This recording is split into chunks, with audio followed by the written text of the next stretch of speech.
Okay, let's talk about how to make a clipping mask. At some point in your designs, you might have artwork that goes beyond the edges of something that you're trying to design. And you can see here where our grill is coming together nicely, our grill icon for our food logo. But let's just say I wanted to just show a portion of this. Like I wanted to make it look like it was actually contained within a box and not standalone, not anchored down by anything. Clipping masks are really easy. I'm going to do two clipping masks in this, and the first clipping mask is going to be on my actual icon here, and it's going to reduce the size of the icon and make it look like it's actually embedded within a box. So in order to do that, the first thing you want to do is draw out your mask, and your mask can be any shape you would like it to be. It could be, I mean, the possibilities are endless on how you want to do your clipping mask. So I'm just going to do it with a square just to show you the easy way to do this. And I'm going to start off and sort of look at how I want my clipping mask to be. So let me switch over to just having a stroke so I can visualize underneath how I want this graphic to appear. So here you can see if I actually apply this as a mask to the graphics below it, it's going to trim off everything outside of my shape that's going to become the mask. So here's what I mean. I've drawn a square out, and then I select all those shapes together just by dragging through all of them. I right click and say make clipping mask.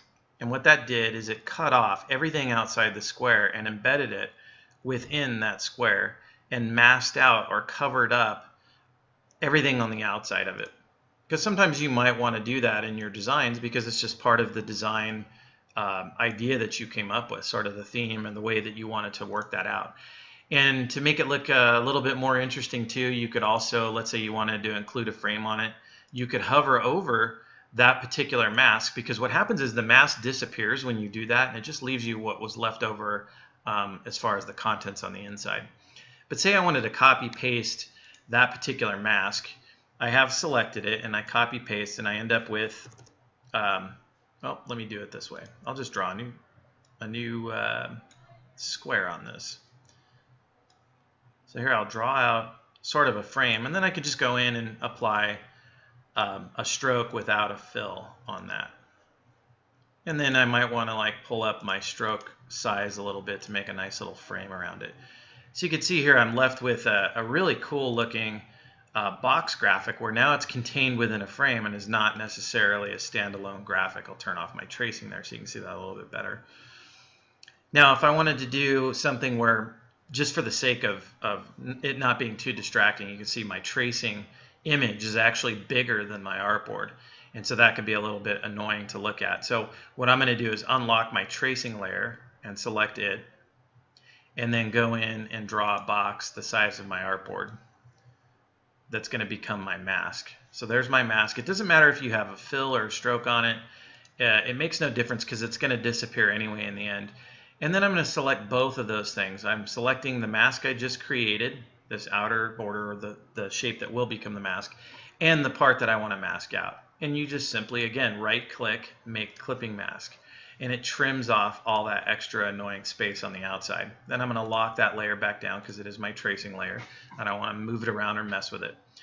So masking is really cool because it looks like it deleted the actual artwork, but the artwork is still there. So if I open up layer 4 and show you what I mean, you can see now that the artwork that exists on that layer is called a clipping group.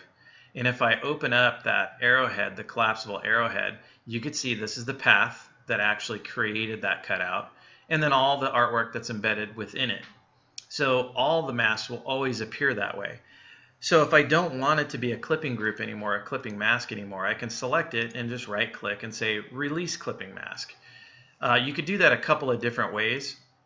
You can right click and say release clipping mask, and it will return all the artwork back to normal and release that box again, and then you can delete the box and get rid of it. Or if you go up to the object menu under clipping mask, you can also say release, and it will bring it back. And so it's released all those layers that were embedded within that. So all the artwork's there. It's a wonderful thing to do, because then you might change your mind on some things and you might not want to delete certain parts of your artwork, because if you're working for a client and they change their mind on something and you've deleted that artwork, then you got to redraw everything all over again. So clipping masks are great for doing that. It is worth noting before we finish this tutorial up that everything on the outside of your artboard that is in a clipping mask, for example, this particular tracing image, if I wanted to send that to a printer and I click on the file that's associated with that, you can see the file goes beyond the border. If you're exporting this as a JPEG file, you have to be careful, because if you don't check off, if you do not check off under export, if you choose JPEG, you need to check use artboards, because if you don't, even though you've masked it out on the outside and you cannot see an Illustrator, the computer will compensate for that because it still sees the invisible artwork and it fills it with white space. So it can be very annoying. If you're using a clipping mask where artwork's going beyond the edges of your artboard, you have to make sure you check use artboard when you're doing a JPEG export out of Illustrator. That's it. See you in the next tutorial.